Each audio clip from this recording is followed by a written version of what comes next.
did scientists discover alien megastructures like giant planets? Let's get right into this with Neil deGrasse Tyson. You might have heard some things about a Dyson sphere lately. What's up with that? There's a new study that may suggest we are not alone. A group of researchers say they've identified at least 7 stars that might be surrounded by super advanced alien megastructures known as Dyson Spheres. What if someday we could build a superstructure so big we could basically surround our sun and capture its energy directly? That's gonna happen. We can already kind of do that. We just gotta do it. There's something called a Kardashev civilization, named for Nikolai Kardashev. He was an astrophysicist. If you look at the history of what we call great civilizations, one of the things that distinguishes them is their capacity to generate and consume energy. And so if that's the case, you can think of levels of civilization based on how much energy they consume. And thus was born the Kardashev scale. A civilization that's level 1 on this Kardashev scale has the power to harness the energy of its home planet. And that's extraordinary when you think about what that involves. On our home planet, there's the energy of volcanoes, of tornadoes, Water, of hurricanes, wind, and of earthquakes. This is Earth exhibiting a display of energy that typically we run from or die from. If we could control all of that, that would be an extraordinary state of our civilization. Tapping a volcano of its energy so that you now can use that energy to run the city that the exploding volcano would have otherwise leveled. So we're not there yet, but that would be a civilization type 1. Civilization type 2 on a Kardashev scale is, well, what else is generating energy out there? Well, our host star, the sun. So imagine we had total control over the sun's energy. Right now, we just set up a few solar panels here and there, and it's, whatever energy happens to get there on a clear day and not at night, that we're tapping some of the energy of the sun. But the sun. But imagine we made a huge ball of solar panels around the sun and captured all that energy to generate energy for I don't know what, but I mean, yeah. The sun is emitting energy in every single direction in space. So imagine you could harness all of that energy. That's what I just said. That's vastly more energy than is contained in the Earth. That would be a civilization of extraordinary power. Would they have warp drives, wormholes? Who knows? They'd be traveling across the galaxy, between galaxies, because the energy is so plentiful. That's us. And they have access to it, and especially can control it. It's gonna be a us. Big factor when you have access to awesome supplies of energy. That would be scale 2. 3 on the Kardashev scale would be you can control all the energy of all the stars in your galaxy. So our galaxy, the Milky Way, has several 100 billion stars.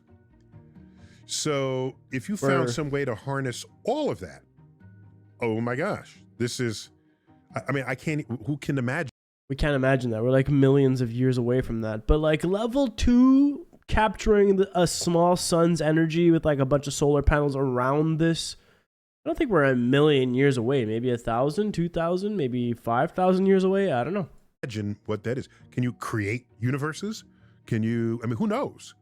I don't know. I can't think that far ahead. What I do know is that it would be awesomely dangerous, as any new access to energy has always become when in the hands of bad actors on the geopolitical stage.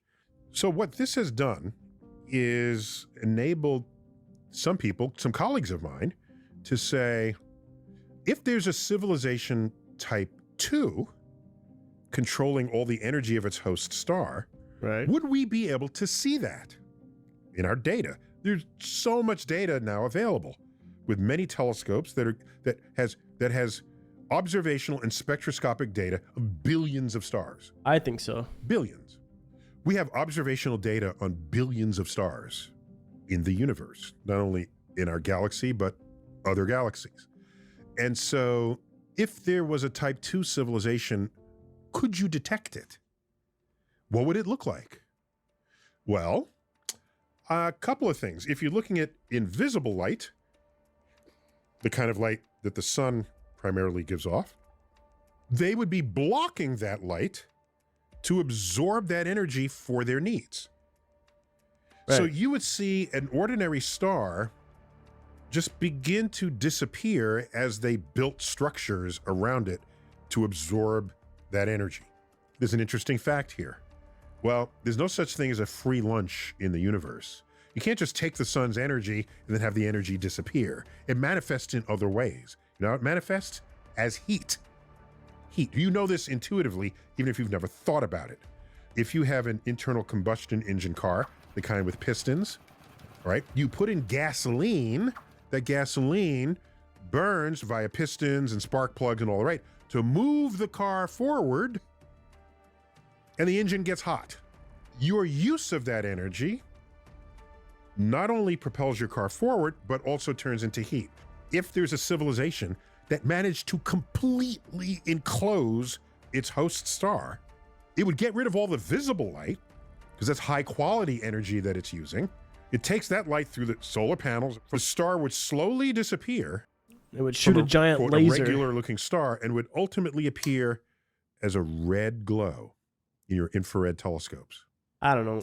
So there's a recent study in a peer-reviewed journal, the Monthly Notices of the Royal Astronomical Society, one of the more respected journals in the world, of a study that's just simply looking for these red glowing blobs On a hypothesis. in the galaxy. My brain can't comprehend what he's saying here. It's so out there. I don't see it. In the pre-existing data that's already out there. Didn't even have to design a telescope for this. The telescopes are already bringing in the data. They're just asking a different question on those images. So out of a sample of millions of stars, they found 7 candidates that might be one of these type 2 civilizations. Now what? What do we Or do? it could be some gas cloud that was warmed up and is radiating infrared. Could be a million things. So, Are you kidding me? Of course, the press loves aliens. If your first guess is there's an alien civilization that's making this infrared, the press will talk about the work. If it's, well, it could be gas clouds that have been warmed with dust in them that have been warmed by this energy that's been radiated, and it's masquerading as what could be a type 2 civilization. You can't rule that out either. As a scientist, just because you don't fully understand what you observed, it doesn't mean aliens did it. That shouldn't be anyone's first guess. But it's an exciting guess, and that's what gets people's attention. That's what gets the money to continue their research. And we might have found an alien planet, or we might have found a giant ball of gas, like a giant fart in space. It might be that, but it might be aliens. The universe brims with mysteries and physical phenomenon we're still discovering. And so, yeah, I tend to be a little more conservative about that. A friend of mine died a few years ago, Freeman Dyson, brilliant physicist. He came up with the Dyson sphere idea of an entire sphere. So a Kardashev civilization type 2, He made they up just the simply Dyson have sphere. control over all of the energy of their host star. One way to do that is to build a sphere around it that completely encloses around that the star. sphere. So no energy escapes your detectors, your panels. It just needs to have the power to tap that energy for whenever it needed it for whatever purpose. And we don't know that. We don't know jack. Anyways, what do you guys think? Did we find a giant fart ball in space there, or is it actually aliens? Let me know in the comments below what you guys think. Peace.